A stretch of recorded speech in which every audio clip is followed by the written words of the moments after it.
মাস পর স্রোত সার্থকের ডিভোর্স পর্ব সম্পূর্ণ জানতে হলে চ্যানেলটি সাবস্ক্রাইব করে ভিডিওতে লাইক দিয়ে দেখতে থাকুন। মিঠিঝোড়া সিরিয়ালের নতুন প্রোমোতে দেখা যাচ্ছে স্রোত এবং সার্থকের ডিভোর্স হতে চলেছে।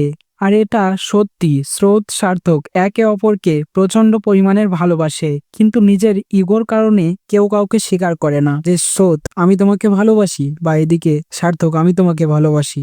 এই কটা শব্দ নিজের মুখ ফুটে বলতে পারে না কেউ, এতটা ইগো দুজনেরই।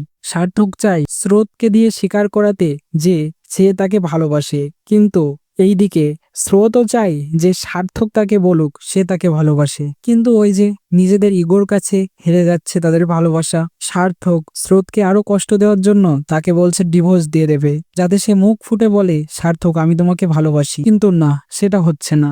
স্রোতও বলছে হাসতে হাসতে ঠিক আছে ডিভোর্সের ব্যবস্থা করো, কিন্তু মনে মনে খুব কষ্ট পাচ্ছে।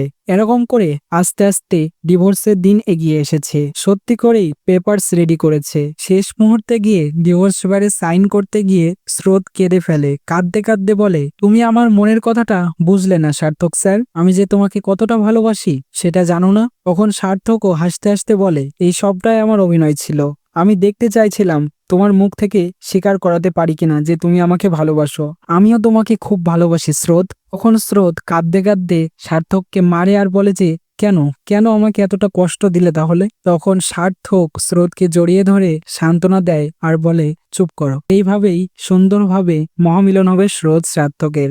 কে কে এক্সাইটেড স্রোত এবং সার্থকের ভালোবাসাটা নিয়ে, তাহলে অবশ্যই কমেন্টসে জানিয়ে এখনই সাবস্ক্রাইব করুন আমাদের ইউটিউব চ্যানেল। ধন্যবাদ সবাইকে।